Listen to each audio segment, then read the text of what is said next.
The colony of Aurora Prime had always been quiet, a small outpost on the edge of the galaxy. Its bright metal towers reflected the soft orange light of the nearby sun. And children played in the open courtyards, while engineers tended machines. Humans had carved a life here, far from Earth, proud of their independence and resilience. But nothing could have prepared them for what was coming. The sky darkened suddenly, though it was noon. A shadow moved across the sun, a shape that seemed too fast and too large to belong to any known spacecraft. Then the first scream cut through the calm. People looked up and froze. A figure hovered above the city, glowing slightly, almost like she was made of moonlight. She was tall, graceful, and terrifying. Her wings shimmered with a strange black-red hue, like ink in water. Her eyes glowed, bright violet, scanning the city below. There was no sound, only the wind from her wings, but the silence made every heartbeat loud. The alien vampire woman landed with the elegance of a predator. The ground trembled slightly under her weight, and a cold energy seemed to radiate from her. Colonists ran, but she moved faster than any human could. Her hands glowed faintly as she struck, and anyone near her fell immediately, unconscious or worse. Panic spread like fire. Alex had been fixing a power conduit on the edge of the city when he first saw her. He froze, holding a wrench tightly. His heart pounded, and he could hardly breathe. Around him, people screamed and ran. But she ignored him. She looked directly at him, and for a moment, Alex felt something strange, an awareness in her gaze, like she was curious rather than angry. He watched as she moved through the colony, taking out anyone who tried to fight her. Soldiers with rifles fired, but their bullets did nothing. It was like they passed through her, harmlessly. People tried to barricade themselves inside buildings, but she pushed through walls as if they were paper. Chaos ruled the streets. Alex felt a mix of fear and disbelief. Why is she not touching me? He thought, stepping backward instinctively. Every colonist around him was running, hiding, or screaming, and yet she moved closer, her violet eyes never leaving him. He ducked behind a building, trying to understand what was happening. The sound of destruction followed her like a storm. Machinery exploded, roofs collapsed, and people cried for help. Still, she moved with a calm grace, precise and deliberate. She wasn't mindless, she seemed to know exactly who and what she wanted to attack. Alex's first thought was to run. But as he turned, he saw a child trapped under fallen debris. Without thinking, he sprinted, lifted the rubble, and dragged the child to safety. He glanced back. She was watching, but she did not attack. For the first time, he noticed a subtle change in her expression. It was almost curiosity. He shouted to the child, "Go, run to your parents." The child scrambled away, looking back at Alex in confusion and fear. Alex felt his chest tighten. Everyone was running, and he was the only one who seemed to matter to her. Why? Meanwhile, Commander Rivas, the leader of the colony's defense force, tried to organize a resistance. Soldiers with energy rifles and pulse grenades took positions, but even their most coordinated attacks failed. The alien moved like a shadow, fast and fluid, dodging every shot. Within minutes, half the defense force was either unconscious or retreating in panic. Alex watched, helpless and angry. He wanted to help, but he was not a soldier. All he had were his tools and his mind. And yet, she had spared him. Something about him intrigued her, and that thought both scared and puzzled him. He ducked behind a control tower and caught his breath. His mind raced. He had been trained as a soldier once, back on Earth, before moving to Aurora Prime to work as an engineer. He knew about tactics, about danger, about fear. But this was different.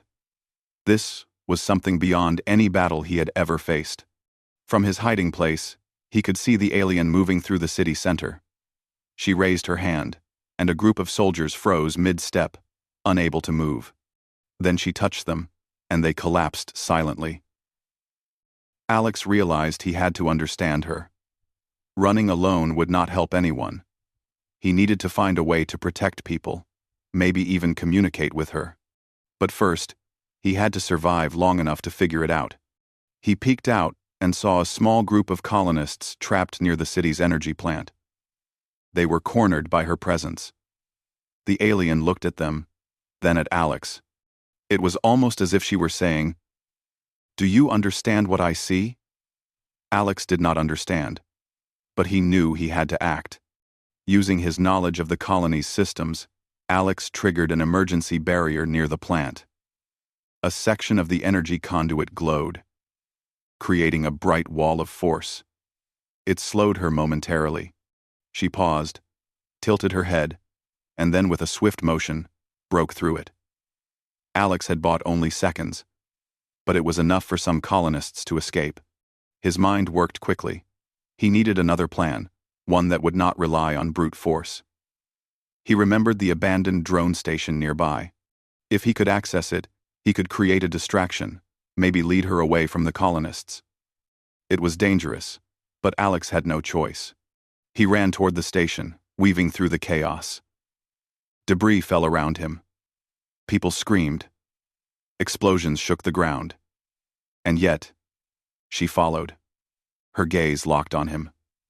It felt as though she could see his thoughts, anticipating his every move. At the drone station, Alex activated several surveillance drones. They hovered above, projecting bright lights and sounds. He hoped they would distract her. For a moment, it seemed to work. She paused, looking at the drones with curiosity. Alex held his breath. This was his chance to save more people. He guided the drones toward the colony's outskirts, away from the civilians. She followed, still sparing him. Alex realized that whatever she wanted, it was not destruction for its own sake. She was targeting selectively. But why him? Why not attack? Hours seemed to pass like minutes. By the end of the day, the colony was in ruins. Fires burned in several districts. Injured colonists were hidden in safe zones. The alien had retreated to the city center, hovering above the largest plaza. And Alex, exhausted, frightened, but determined, stood among the rubble, wondering what he could do next. As night fell, the alien descended to a quiet area, away from most colonists. She did not attack. Instead, she stood still, her glowing eyes fixed on Alex from a distance. He felt a strange connection, a sense that she was watching not just his body, but his spirit, his courage, his choices. Alex whispered to himself, "I don't know why you are not attacking me, but maybe I can reach you. Maybe we can stop this without more death." He looked at the wreckage of his home, the frightened faces of those he had saved, and he made a promise. "I will understand her. I will protect my people, and I will survive." The first day of the attack ended, leaving Aurora Prime in a tense, fragile silence. The alien vampire woman had shown both her power and her restraint. Alex knew this was only the beginning. He had survived the first encounter, but the questions burned in his mind. Who is she? Why am I spared? Can I stop her before more people die? Above him, the alien hovered, wings folding gently, eyes never leaving him. It was clear she was intelligent, observing, waiting, and Alex knew, deep inside, that the future of the colony, and perhaps the galaxy, depended on what he did next. The morning after the attack, Aurora Prime lay in uneasy silence. Fires had mostly been extinguished, and the surviving colonists moved cautiously through the streets, repairing what they could. Yet the memory of the alien vampire woman, her glowing violet eyes, her wings that seemed like shadows in the light, haunted every mind. Alex moved among the survivors, helping to clear rubble and aid the injured. Soldiers watched him suspiciously. Some whispered that perhaps he had been spared because he was somehow allied with her. Alex ignored them. He could not waste time on fear or rumors. He had to understand her. He had learned one thing already. She was not mindless. She attacked selectively, sparing him, observing him, almost as if she was judging humanity through his actions. If he could reach her, perhaps he could stop the attacks without more deaths. By mid-morning, Alex gathered a small team of volunteers, colonists brave enough to follow him into the city center. He carried tools, lights, and communication devices. "We need to see her," he said quietly. "We need to understand her, not fight blindly." The group moved cautiously, staying low, using the ruins for cover. They reached the plaza, where the alien had first hovered. The buildings around it were shattered, streets cracked, and smoke rose in thin spirals into the air. The plaza was empty, except for the alien herself. She stood in the center, her wings folded, glowing faintly. Her violet eyes met Alex's immediately. He froze, feeling the same strange connection as before. He could not explain it. It was not fear this time, but something else. Recognition. Maybe curiosity. Maybe a challenge. Alex raised a hand slowly. "I'm not here to fight," he said, his voice echoing slightly in the open plaza. "I just want to understand you. Why are you attacking my people?" For a long moment, she did not move. Then, she lifted one delicate hand, pointing toward the city outskirts, where the colony's gardens and resource zones had been partially destroyed. In that gesture, Alex realized she was angry at the humans, not him, but humanity's destruction. "The colony, your people, harming my planet," he said aloud, more to himself than to her. He looked around. His team waited silently. "You think we are destroying things we do not understand," he continued. "But we are learning. We are trying. We are not all like that." The alien tilted her head. Her glowing eyes softened slightly. Alex took a deep breath. He had no weapons, no tricks, only words, courage, and empathy. "I can show you we are not all dangerous. We can help fix what was broken. We can work with you, not against you." She stepped closer, wings spreading wide but not threatening. Alex noticed her eyes scanning him, measuring every motion, every heartbeat. It felt like she could see his intentions more clearly than any human could. Then, without warning, she crouched and tapped her hand on the cracked ground. The energy from the plaza seemed to ripple outward. Alex's team instinctively stepped back, shielding themselves. But he stayed. He understood her action not as an attack, but as a test, a measure of courage, patience, and honesty. Alex knelt on the ground and touched the same spot. He felt a faint vibration, like the pulse of the city itself. "I want to help," he said again. "I want to protect my people, but I also want to protect you." For the first time, the alien made a sound, not a growl, not a scream, but a melodic, low hum that vibrated through the air. It was not threatening, but thoughtful, almost questioning. Alex felt that she was trying to communicate, not with words, but with feeling and energy. Over the next hours, Alex experimented with simple gestures. He moved carefully, showing her acts of repair, lifting debris, setting up energy barriers, helping injured colonists in safe zones nearby. Each time, she observed silently, then mimicked small gestures, folding wings, tilting her head, moving lightly, as if learning from him. One moment stood out. Alex rescued a young girl trapped in the ruins of a collapsed building. He carried her to safety, his team covering him from a distance. The alien watched, wings folded, as the girl ran to her parents. Then, instead of attacking, she spread her wings and hovered above him, tilting her head curiously. Alex realized she had never seen humans act so selflessly in the middle of chaos. Alex spoke aloud. though she could not understand words fully. This is what we can be: strong, clever, brave, and kind. Not everything we do is destruction. We can be allies, not enemies. Her wings flickered with a faint red light, almost like acknowledgement. Then she moved back slightly, giving Alex space. For the first time, he saw hesitation in her movements, hesitation where before there had been only precision and power. Alex knew he had a chance. He had to act carefully. He decided to risk approaching her alone, leaving his team hidden behind a ruined wall. Slowly, he stepped forward, showing open hands. "I am not your enemy. Please, listen. Let me show you our world, not as humans who harm, but as humans who can care." She observed him as he moved closer. Her eyes followed every step. Then, with a sudden motion, she extended one hand. Alex froze. It was not an attack. She was offering him a gesture, something like trust, though he could feel that it was fragile and careful. He extended his hand slowly, palm open, and touched hers. A soft energy passed between them.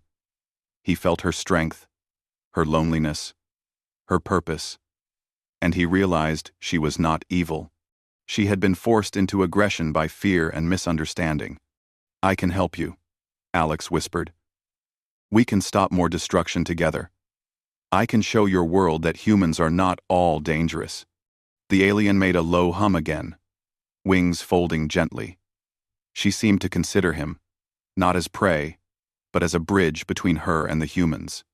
For the first time, Alex sensed hope, that communication, courage, and empathy could stop more bloodshed. Hours passed as Alex stayed with her. He showed her areas of the colony that had been rebuilt, repairs in progress, and acts of kindness among the survivors. Each time, she observed silently, never interfering, yet always present. By late afternoon, the alien finally moved closer to Alex, hovering just a few meters above the ground. She tilted her head, and for a moment, it felt as though she were speaking without words. Alex understood her question. "Can I trust humans?" He knelt and nodded. "Yes," he said simply. "Some of us can be trusted. Some of us can be brave enough to care, and I will prove it to you." She hovered silently, wings folding. Then she moved back, rising above the city like a shadow in the light, and landed on a ruined building to observe the colony from a distance. Alex could see her energy flickering, a sign of contemplation. When he returned to his team, the colonists were anxious.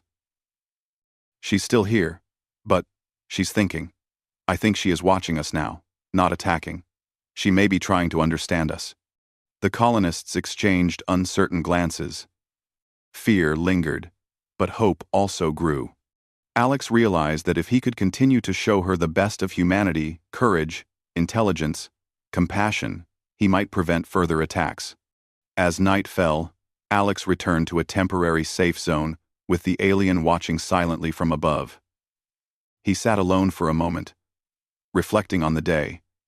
He knew this was just the beginning. She was powerful, far beyond anything humans could match in battle. But she was not mindless. She could learn. She could understand.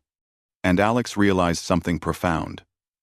Sometimes, the greatest power a human had was not in weapons, not in strength, but in empathy, courage, and the ability to show understanding even in the face of terror.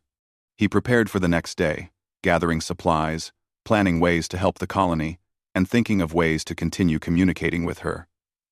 He knew it would not be easy. There would be challenges, tests, and risks. But for the first time, he felt confident that he could reach her, and perhaps change the outcome for everyone. Above him, the alien hovered, silent but present, her violet eyes never leaving him. It was clear she was learning, watching, and judging not with hatred, but with careful curiosity. Alex smiled faintly. Tomorrow, the real work would begin. He would not fight her. He would teach her what it meant to be human. And perhaps, just perhaps, he could teach her hope, courage, and trust.